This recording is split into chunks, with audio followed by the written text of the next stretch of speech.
Hello students, welcome back to physics with Shubham sir.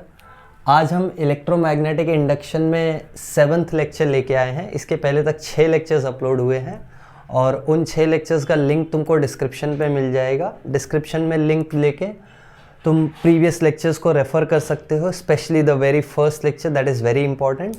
And also the self inductance और mutual inductance वाला lecture अगर तुम देख लो तो वो ज़्यादा काम आएगा तुमको आज का टॉपिक समझने को। तो आज का जो स्पेशल टॉपिक हम लोग स्टार्ट करने वाले हैं, this is basically the last topic of the chapter excluding the eddy currents, अगर हम एडी करंट्स को छोड़ दें तो। So today we are going to talk about AC generator. ठीक है, आज हम एसी जनरेटर का बात करेंगे। और एसी जनरेटर हम बोल सकते हैं कि अपने लिए तो सबसे ज़्यादा यूज़फुल इन्वेंशन रहा है अभी तक के लिए, क्योंकि ये एक ऐसा डिवाइस है, जनरेटर से समझ में आ रहा होगा, ये ऐसा चीज़ है जो जनरेट करेगा या प्रोड्यूस करेगा। क्या प्रोड्यूस करेगा? एसी। एसी यानी ऑल्टरनेटिंग करंट। तो ऑल्टरनेटिंग करंट जो है ये कैसे प्रोड्यूस होता है ये हमको पढ़ना है by understanding the construction and working of AC generator. और ये जो एसी जनरेटर था, इट वाज फर्स्ट डेमोन्स्ट्रेटेड और constructed by none other than Nikola Tesla. Nikola Tesla ने इसको बनाया था। And after that, when the AC was started to getting produced, लोगों ने AC को बनाना चालू किया। Of course, टेस्ला ने पहले बनाना चालू किया AC को, तो there was a very big case going around, there was a very big opposition from Edison as well। तो ये सब स्टोरी तुमको मालूम होगा, नहीं मालूम होगा तो कभी तुम ये एक अलग से हम डिस्कस कर सकते हैं Q&A सेशन में। ठीक है, सो चलो आज हम फिजिक्स समझते हैं AC जनरेटर का। What is AC generator? So basically it is a setup that produces alternating voltage and current। ठीक है, ऑल्टरनेटिंग वोल्टेज और करंट के बेसिस पे काम करता है। और बेसिकली ये काम करेगा इंडक्टेंस के बेसिस पे, सेल्फ इंडक्टेंस बोलो, म्यूचुअल इंडक्टेंस बोलो, जो भी इन जनरल फैराडे के लॉ पे काम करेगा। तो फैराडे का लॉ तुमको अच्छे से पता होगा, तो आज का टॉपिक इजी होने वाला है। इसका कंस्ट्रक्शन देखो, कंस्ट्रक्शन में मैं तुमको वर्डिंग्स में लिख के नहीं दूंगा कंस्ट्रक्शन।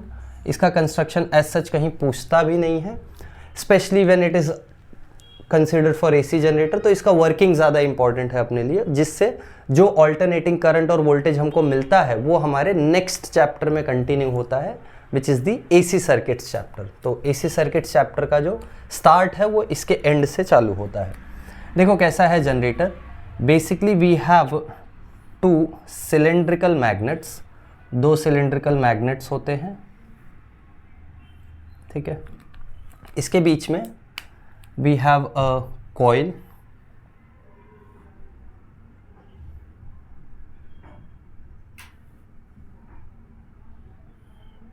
इसको हम आर्मेचर कॉइल भी बोलते हैं। बेसिकली कुछ सेटअप ऐसा है, यहाँ पे अपने पास होती हैं 2 स्लिप रिंग्स, और स्लिप रिंग से कनेक्टेड होते हैं कार्बन ब्रशेस। हम लेबलिंग कर देंगे, टेंशन मत लो, will do the labelling as well.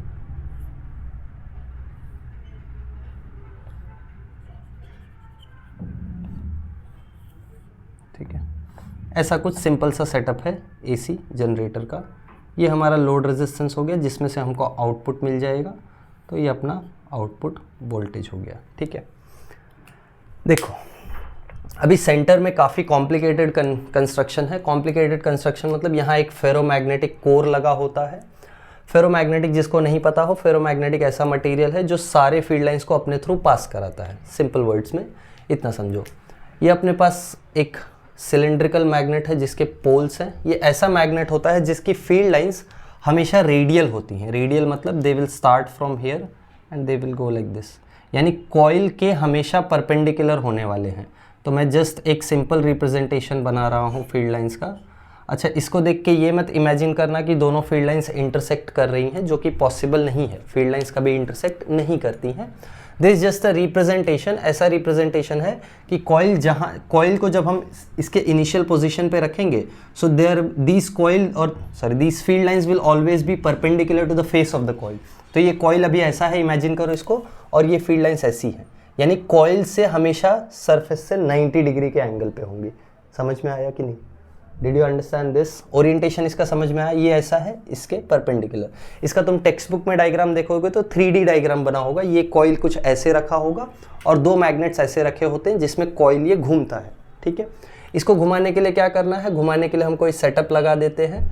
Let's say एक मोटर लगा है, बिना मोटर के ये काम नहीं करेगा, तो हम एक मोटर लगा के इसको रोटेट करते हैं with N angular velocity of omega, ठीक है। सपोज ये रोटेट कर रहा है, जब ये रोटेट करेगा तो देखो क्या होगा, ये जो फील्ड लाइंस इसमें से पास हो रही हैं, इनको ज़रा तुम ठीक से विजुअलाइज करो, या चलो मैं ये मार्कर्स का एग्जांपल लेके बताता हूँ। ये मेरा कॉइल है, इनिशियली इस कॉइल को मैंने ऐसे रखा है, समझ में आ रहा है? ये कॉइल अभी ऐसा है। जब मैं इसको क्या करूँ, मूव कराऊँ, कॉइल को रोटेट कराऊँ, मूव मतलब रोटेट, जब ये कॉइल रोटेट करेगा तो ज़रा धीरे धीरे देखो, फ्लक्स का वैल्यू जो है, फ्लक्स क्या होता है? फ्लक्स क्या होता है याद है? Number of magnetic field lines passing perpendicular to the given area. तो अभी फिलहाल के लिए इस सरफेस से सारी फील्ड लाइंस परपेंडिकुलर है, तो इनिशियली फ्लक्स क्या है? मैक्सिमम है। जब ये कॉइल रोटेट होगा तो कॉइल का फेस ऐसा हो गया, अब ये फील्ड लाइंस फेस के परपेंडिकुलर नहीं है, फेस के पैरेलल है, यानी फील्ड लाइन 0 हो गई। फिर ये कॉइल रोटेट होगा, ऐसा होगा, फिर से ये फील्ड लाइंस परपेंडिकुलर हो गई, यानी फ्लक्स क्या हुआ? मैक्सिमम से 0, 0 से मैक्सिमम, ये फिर से रोटेट होगा तो फिर से 0। समझ में आया? तो फ्लक्स की वैल्यू जरा ठीक से समझो, पहले मैक्सिमम है, मैक्सिमम से 0 जा रही है, 0 से फिर मैक्सिमम जा रही है, फिर 0 जा रही है, एंड सो ऑन, और ये साइकिल फिर से रिपीट होने लगेगा। ये जो रिपीटेशन है ये कैसे पॉसिबल है? तो रिपीटेशन के लिए देखो, ये जो अपना लेबलिंग है, मैं इसको यहाँ पे लिख देता हूँ एक एक चीज़, जैसे दिस इज सिलेंड्रिकल मैग्नेट, ठीक है। क्या है ये? बोलो, आवाज़ नहीं आ रहा है। Cylindrical magnet. देखो सर्दी हो गई है तो आवाज़ एकदम दबी दबी आ रही होगी मेरी भी। This is slip rings 1 and slip rings 2, तो मैं यहाँ पे लिख देता हूँ S1 and S2, these are slip rings. Slip rings मतलब सिंपल कंस्ट्रक्शन में समझाऊँ तुमको तो ऐसे समझो, ये एक रिंग है, ऐसा ये रिंग है, इसमें ये वायर है, ये कॉइल का जो वायर जा रहा है रिंग में है। अब सोचो अगर इस वायर से ही डायरेक्ट हम कनेक्शन करते तो ये पूरा कॉइल तो घूम रहा है ना, तो ये वायर भी घूम रहा है, तो पूरा सर्किट अपना टैंगल अप हो जाएगा, तो हम वो नहीं चाहते। तो हम कॉइल को घुमा रहे हैं तो कॉइल का वायर इस स्लिप रिंग से कांटेक्ट में रह के घूम रहा है, समझा? और ये स्लिप रिंग आगे जाके किससे कनेक्टेड है? कार्बन ब्रशेस से। तो यहाँ पे है B1, यहाँ पे है B2। तो B1 एंड B2 क्या हो गए बताओ? B1 एंड B2 हो गए कार्बन ब्रशेस, समझा? एंड लास्टली ये लोड रेजिस्टेंस है RL, जिसके अक्रॉस हम आउटपुट मेजर करेंगे या चेक करेंगे, तो जिसके अक्रॉस हमको आउटपुट वोल्टेज मिलता है। This is our output voltage. समझ में आ गई बात? ठीक है। अब देखो यहाँ जो आउटपुट वोल्टेज आएगा वो किस फॉर्म में आएगा? ये जो कॉइल है, इस कॉइल में से फ्लक्स मैंने अभी बताया, पहले मैक्सिमम है, फिर 0 हुआ, फिर मैक्सिमम हुआ, फिर 0 हुआ, यानी कॉइल में से फ्लक्स क्या हो रहा है? कंटिन्यूसली चेंज हो रहा है।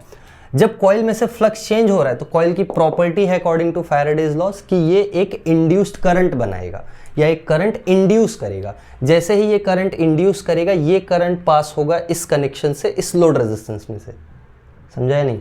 ये कॉइल है ना, क्लोज्ड कॉइल है, तो क्लोज्ड कॉइल क्या बनाता है? करंट, इंड्यूस करंट बनाता है। क्यों?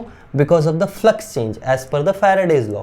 तो जैसे ही फ्लक्स चेंज होगा, फ्लक्स चेंज होने की वजह से कॉइल क्या करेगा? एक इंड्यूस्ड करंट प्रोड्यूस करेगा। अब प्रोड्यूस ये इंड्यूस करंट कर रहा है, बट हम फाइंड कर सकते हैं इंड्यूस्ड ईएमएफ, क्योंकि फैराडे ने हमको इक्वेशन दिया था इंड्यूस्ड ईएमएफ फाइंड करने का। अगर याद हो, Faraday second equation E equals to -d∅/dt। ठीक है, चलो हम फ्लक्स का इक्वेशन लिखेंगे, पहले ज़रा ध्यान देंगे। ये सपोज मेरा कॉइल है ऐसे, इसमें से फील्ड लाइंस कुछ ऐसे परपेंडिकुलर पास कर रही हैं, बोलो हाँ या ना? यस। अब ये जो पूरा कॉइल है ये रोटेट कर रहा है विद एंगुलर वेलोसिटी ओमेगा, हाँ या ना? बोलो हाँ या ना? ठीक है ना। स्क्रीन से बात करने के लिए मुझे पागल घोषित कर देंगे लोग। ओके, सो ये कॉइल है जो रोटेट कर रहा है विद एंगुलर वेलोसिटी ओमेगा, और ये एक मैग्नेटिक फील्ड है जो परपेंडिकुलर है इनिशियली। देखो इस कॉइल से लिंक जो फ्लक्स होता है उसकी वैल्यू होती है बी डॉट ए। ये अगर नहीं पता हो तो थोड़ा अपना दिमाग पे जोर डालना पड़ेगा और याद करना पड़ेगा कि मैग्नेटिक फ्लक्स का फॉर्मूला क्या होता है या इलेक्ट्रिक फ्लक्स का फॉर्मूला क्या होता है। इसको जब हम रिमूव करते हैं डॉट प्रोडक्ट को तो हमको मिलता है बी ए कॉस थीटा, जहाँ पे थीटा होता है एंगल बिटवीन, ध्यान से सुनना, angle between B vector and A vector. समझा? बी वेक्टर और ए वेक्टर में बी वेक्टर तो दिखाई पड़ रहा है इधर है, ए वेक्टर अगर तुमको याद हो, a vector is the area vector जो हमेशा सरफेस के परपेंडिकुलर होता है। तो मेरा सरफेस अभी ऐसा है तो इसके परपेंडिकुलर में एरिया वेक्टर इधर है, तो इनिशियली बी वेक्टर भी इधर ही है, ए वेक्टर भी इधर ही है, तो एंगल कितना है दोनों में 0, cos 0 यानी 1, तो फ्लक्स कैसा है, मैक्सिमम है। ठीक है, ये सब पुरानी बातें हैं बट यहाँ पे फिर से यूज़ हो रही हैं नए एस्पेक्ट में, तो मैं फिर से रिवाइज करा दे रहा हूँ बट स्टिल। अच्छा, एक लेबलिंग छूट गई है, this is your armature coil.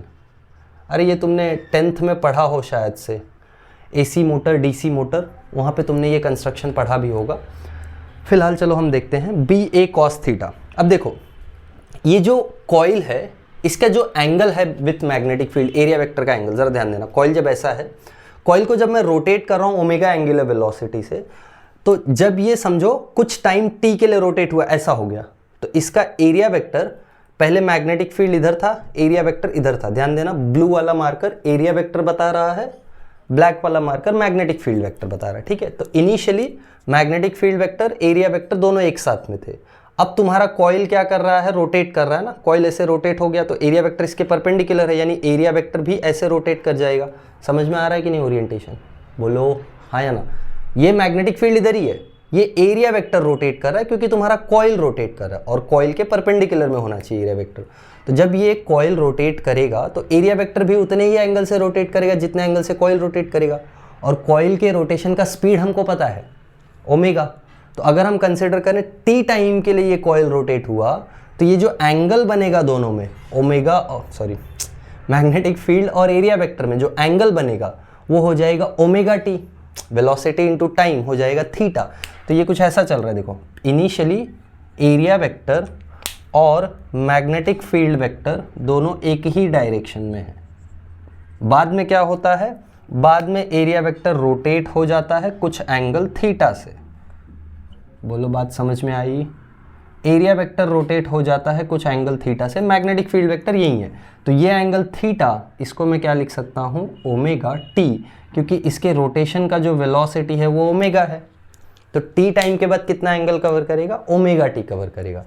तो ये सारा बड़बड़ करने का लॉजिक ये था कि मैं फ्लक्स को लिख सकता हूँ B A cos omega T, बस।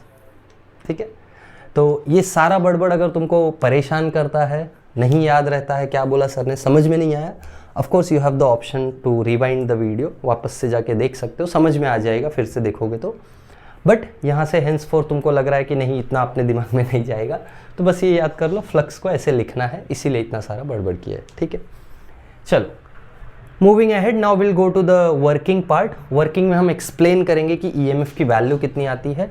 तो ये डायग्राम तुम ड्रॉ करके रख सकते हो अपने रेफरेंस के लिए, मैं तुमको, या चलो मैं यहाँ वर्किंग बता दे रहा हूँ, तुम पॉज करके लिख सकते हो।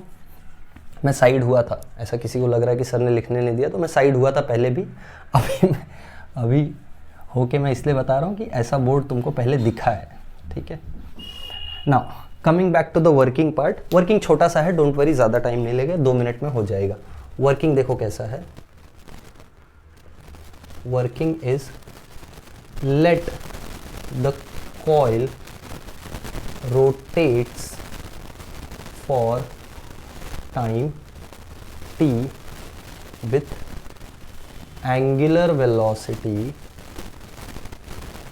omega, ना मस्त मस्त हैंड राइटिंग में लिख रहे हैं, समझ में कुछ नहीं आ रहा है। सो let the coil rotates for time t with angular velocity omega, so therefore flux at time t will be, flux will be what, flux will be ba cos theta which will be equal to B A cos omega t. ठीक है, so therefore induced EMF through the coil according to Faraday's law will be, induced EMF कितना आ जाएगा बताओ?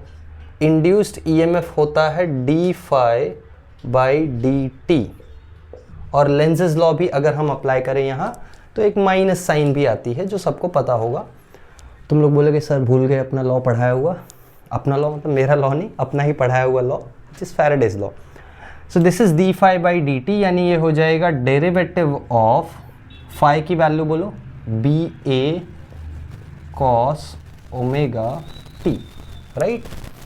इसका derivate करना है या इसका डेरिवेटिव करना है, हम चलो लेंजेस लॉ लेके चलते हैं, वरना तुम बोलोगे गलत पढ़ा रहे हैं सर, रॉन्ग नंबर है ये। So E is equals to minus B A constant है तो बाहर आ गया, कॉस ओमेगा टी का डेरिवेटिव होता है minus sine omega T, omega T का डेरिवेटिव होता है ओमेगा। ठीक है, ये ओमेगा इधर आएगा, माइनस माइनस प्लस होगा, ईएमएफ की वैल्यू आती है B A omega sine omega T. बोलो हाँ या ना। यहाँ एक छोटा सा टर्म मिसिंग है, वो ये कि अगर इस कॉइल में n नंबर ऑफ टर्न्स हुए, जो कि होते ही हैं, एक कॉइल से कोई जनरेटर नहीं बनता है। In fact there are thousands of turns, in fact there are tens of thousands of turns, 10,000 20,000 turns के कॉइल्स आते हैं। तुमने एक छोटा सा पंखे का भी मोटर देखा हो तो उसमें बहुत सारी कॉइलिंग होती है, बहुत सारे टर्न्स होते हैं वायर के। So it's a very very large number of turns. So अगर कॉइल में n नंबर ऑफ टर्न्स हैं तो हम फ्लक्स को इनटू n लिख सकते हैं, ये ऑलरेडी हमने पढ़ा हुआ है। तो इसी फ्लक्स को मैं n B A cos theta लिख देता हूँ, यहाँ से आ जाएगा n B A cos omega T, ज़्यादा कुछ चेंजेस नहीं है, n ले लेंगे, यहाँ आ जाएगा minus n, and finally you will be left with E equals N B A omega sine omega t. ठीक है, कुछ ऐसा बड़ी बात नहीं है, कुछ इतना परेशान होने वाली चीज़ नहीं है, खाली एक extra number of turns introduce कर दिया है। Equation number 1, equation number 2। अब देखो यहाँ कॉन्स्टेंट्स क्या क्या हैं, एन बी ए और ओमेगा कॉन्स्टेंट्स है। ऑल्सो इस ईएमएफ की वैल्यू मैक्सिमम कितनी होगी सोचो, ईएमएफ के इक्वेशन में साइन थीटा है, और ईएमएफ मैक्सिमम कब होगा, जब साइन थीटा मैक्सिमम होगा। साइन थीटा मैक्सिमम कितना होता है 1, तो ईएमएफ मैक्सिमम कितना हो जाएगा एन बी ए ओमेगा। तो मैक्सिमम ईएमएफ को हम लिखेंगे ई नॉट, समझ में आया। देयरफॉर ई नॉट जो है तुम्हारा, this is N B A omega which is maximum value of EMF. Maximum value of EMF कितनी आई है, E naught which is N B A omega. ये जो इक्वेशन मिला है, इक्वेशन नंबर 3, ये कैरी फॉरवर्ड होता है आगे के चैप्टर में। किसी को ये इक्वेशन देख के सरदर्द अगर हो रहा है तो मुझे अभी बता दो, ये इक्वेशन तुमने ऑलरेडी देखा है ऑसिलेशंस चैप्टर में, जहाँ पे तुम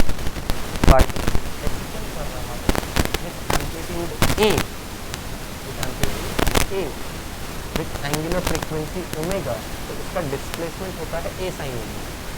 तो यहाँ जो तुमको ईएमएफ आया है, ये ईएमएफ भी हार्मोनिक फंक्शन है, हार्मोनिक फंक्शन रेगुलर।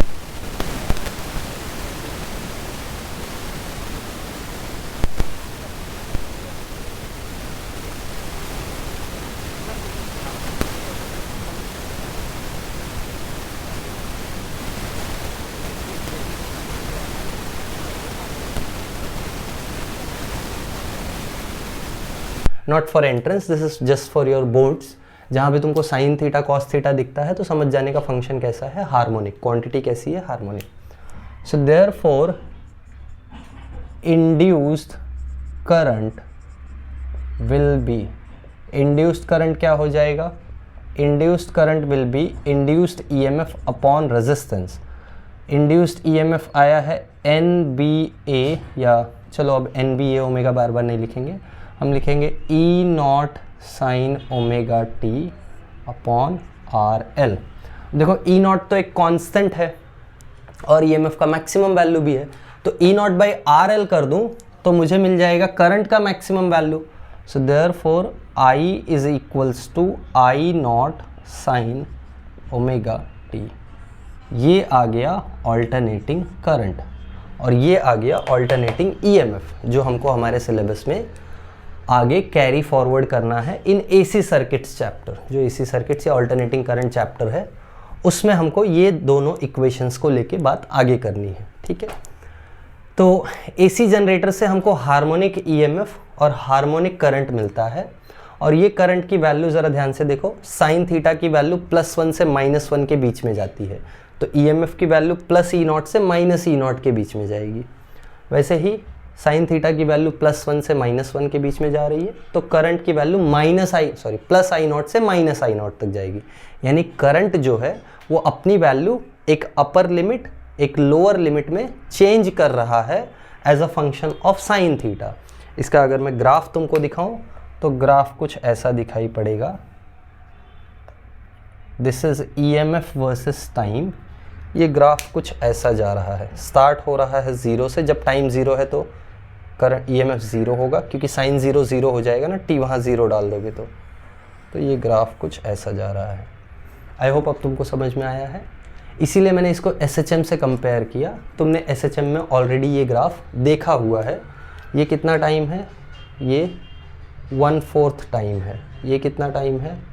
ये हाफ टाइम है। ये कितना टाइम है? ये 3/4 टाइम है। और फाइनली ये कितना है? एक टाइम पीरियड। बोलो हाँ या ना? समझा या नहीं? लास्टली अगर हम करंट का ग्राफ बनाते हैं, आई वर्सेस टी, एक चीज़ मिसिंग है यहाँ, इसकी मैक्सिमम वैल्यू कितनी है? Plus E not. Minimum value कितनी है? Minus E not. करंट का जो ग्राफ होगा, करंट का ग्राफ चाहिए तो मैं यहीं बना सकता हूँ। फ़र्क देखो, करंट का जो मैक्सिमम वैल्यू है आई नॉट, वो है E nought by R L.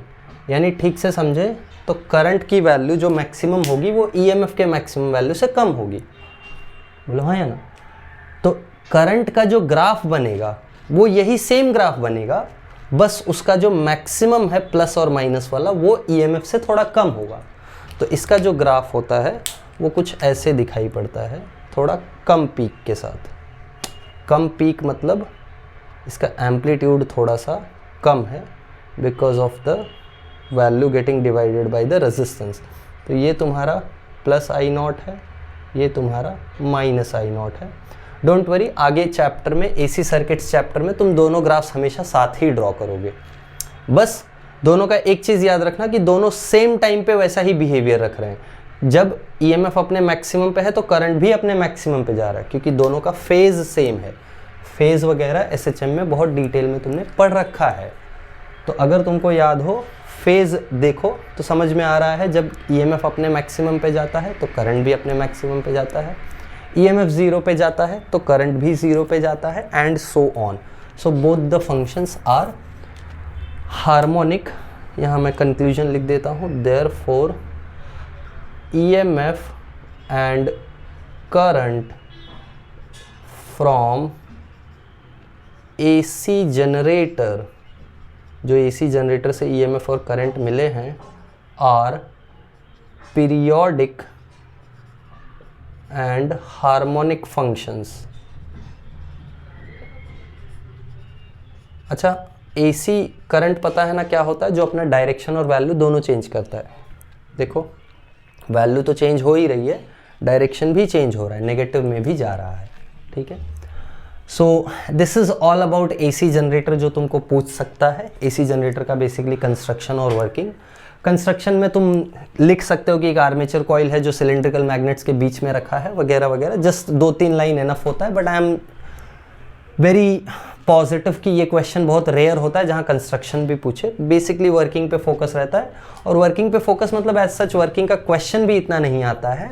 Main तुमको काम का चीज़ है कि इससे मिलने वाला इन्फॉर्मेशन, करंट का इक्वेशन कैसा है, ईएमएफ का इक्वेशन कैसा है, मैक्सिमम ईएमएफ की वैल्यू कितनी है, मैक्सिमम करंट की वैल्यू कितनी है, वगैरह वगैरह। ये सब चीज़ें काम की है अपनी from AC generator, and very important, this will be carried forward for next chapter मतलब AC circuits या alternating current वाला chapter. So I hope तुम सबको ये समझ में आया है. कॉपी कर लेना पॉज करके, मैं साइड हो जा रहा हूँ, है ना. आई होप इतना क्लियर विजन मिल रहा होगा तुमको. So you can copy down everything, and of course तुमको कुछ डाउट्स है तो मुझे बताओ कमेंट्स में, हम इजीली टाइम निकाल के will try to make it as easy as possible, उसको और ईजी करके समझाएंगे, don't worry. And yes, so this finishes the chapter EMI.